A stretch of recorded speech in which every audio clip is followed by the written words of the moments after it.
Supermarket sweep. Josh. Downtime. Supermarket sweep. He did this yesterday. He went on so it kept telling us to watch Supermarket Sweep. It's so good. Are you familiar? No, what is this?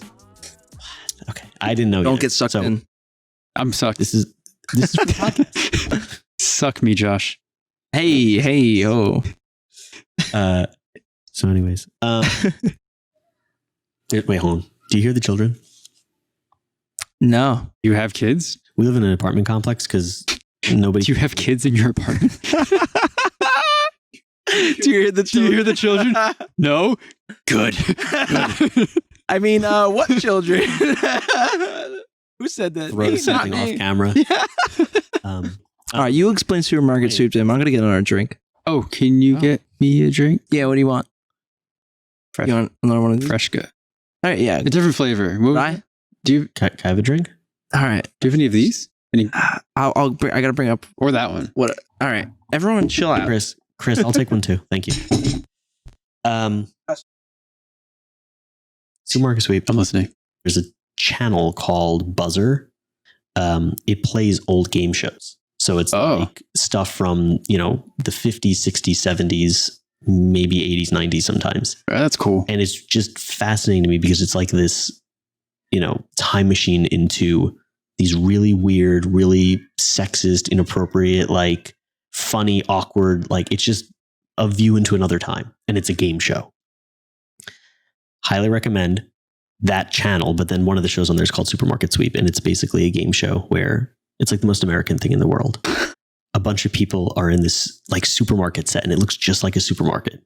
I'm trying to look at the behind the scenes to figure out like, are they stocking this thing? Cause like that's a lot of stuff, but it's a straight up supermarket and people have to, they answer like little questions and things like that. But like the sweep is when they have X amount of time that they've gained from answering questions, right? About produce and, branded stuff where it's like product placement for, green beans. They have to run out into the store and grab stuff off the shelves, and whoever has the most when they check out, like, if you've got the most stuff, they win. It's wild. But it's a real supermarket or it's not?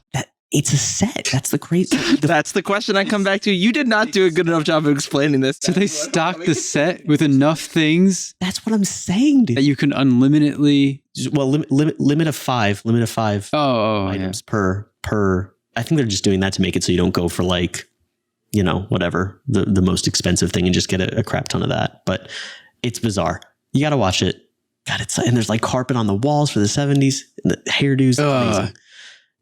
Anyways, Netflix picked up Supermarket Sweep. I don't know. They just bought some of the episodes or whatever the rights. So it's on Netflix and it's also on Amazon Prime streaming video. So instead of you just waiting around for the best game show out there, you just watch it directly. Binge watch Supermarket Sweep. That's amazing. Who got you into this show? Was it Liz? Well, no, we just found it. You see, you missed the whole story, Chris. I guess I should start it. No, we're not. I don't want to. I heard enough last night about Supermarket Sweep. All I'm saying is you got to just check. Did you watch it today, Chris? If you heard it last night, you should have watched this today. Yeah, I guess so. Right. Might get to me. Yeah. Now that I've derailed your podcast. No, I think that's a great. All right, we're back live on Instagram. We're back live on Instagram. So I actually, it's funny. So we got a question from the audience. Brett Radner, who's also a fellow TCNJ alumnus, and we got a question from him asking about our thoughts on the new Canon cams that came out, the R5 and the R6. And I was literally just about to go there, believe it or not, because I've been asking everybody about it because it seems like, lately just the Moore's Law, right? Everything's just been getting faster and bigger and heavy duty, and nothing shows that more than the 8K and the form factor of the R5. So, well, I was just gonna say, so imagine, because I've been thinking about this a lot too. Think about when we were making stuff in college, right? Which wasn't that long ago at all. Imagine if that camera was released now that you're in college. Oh, right? Now? Oh, yeah. So sorry. Imagine if now you're back in college. Yeah. Imagine if we were in college now and we could just you heard that. Yeah, it's a different world, man. Which I know people were saying that, years ago about us with like DSLRs. You know, like you said, it's the Moore's Law concept. The market is so competitive now, and I feel like Canon with these two new cameras, they're just now putting their foot down and saying, "Hey, we can do video too." Because I don't think they didn't have anything beforehand. Nothing in the consumer market. I'm saying like in the range of the GH4, GH5, Sony A7 III or whatever, like in that range of that consumer market, like and even that market is now stretching to like 3,000, 4,000, 5,000 is now acceptable, and that is affordable. I think the takeaway is it's like a very good time to be doing this. It's a very exciting time. It's never been better. Consumer, right? Because and not to mention that all that you can even get the stuff from 2 or 3 years ago, and that's all come down in price. Oh yeah, right. So it's even like you could even go that route of get stuff that was new 3 years ago, which still only 3 years ago. No, that's what I'm saying. Only 3 years ago. Yeah, it's crazy. I think that's also like. Right, so it's like, okay, so like Canon comes out with an 8K camera, and then Blackmagic's like, okay, we can do a 12K camera, which again, it doesn't matter. It does, yeah. The whole K's doesn't matter. But like, it's just the idea that you as the consumer can decide what's important to you and what's important for the project you're working on. Is that extra resolution important to you because in X amount of years you're still going to want that content viewed by people on whatever TV they're watching on, or the dynamic range is more important. So you go with a really old camera that still has better dynamic range than some of these newer cameras. Like, it's just, I feel like it's a good time for you to be able to decide based off of all these different tools that are out there, what you want to use. Yeah. Yeah. I feel like that's, hopefully, right. That's the idea. Like all these camera manufacturers, they are competing against each other, but at the same time, it's like you, the consumer, are hopefully benefiting from it, really. And there's still, I bet you there's still a lot of stuff that's kind of behind the curtain. I mean, obviously there's a lot of stuff, that, they know that we don't, but Ryan and I were just having this discussion of, he had told me once before, but we got into it yesterday again, of that whole reasoning behind why some cameras have that 30-minute time limit on cards for video. So dumb. And it's literally like a tax thing.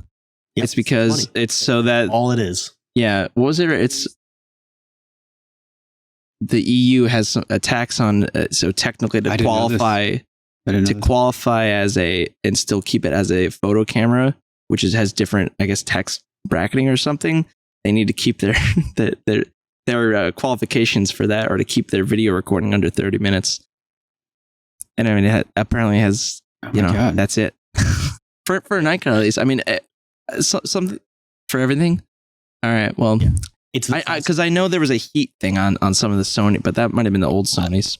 I could be wrong, but I think it's related to import or something like that. Like the cost of importing the thing, right? And depending what classification it's listed as, that's what changes, right? So like if it's classified, like you said, as one thing, if it's classified as a recording device or a camera or something like that, it's just cost. And they figure that X amount of their market in a country or in that country or a collection of countries, they're going to lose that money. How much are we talking? How much money are we talking? Come on. How much money? Really? Come on. How much money are we talking here? I heard that and I was like, are you kidding me? That's another sad. I mean, you guys have probably started realizing this. I mean, at least for me, it started coming with adulthood or whatever. It's like, it's just about money. It's just about everything. Everything. Any decision. Everything. Yes. Mm-hmm. Seriously. Any decision ever. Yeah. Which, at least in America, it is. I guess I get. Yeah. This is America. Yeah. There's America. Money.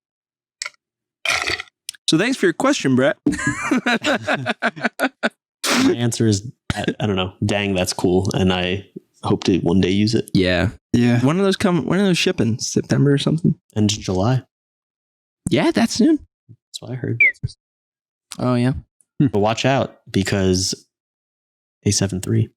Yeah. July. Yeah, there were some Sony boys were talking to me about that. Yeah. I think we're starting to lose your fire, Mike. Oh, no. We might be running out of gas over there.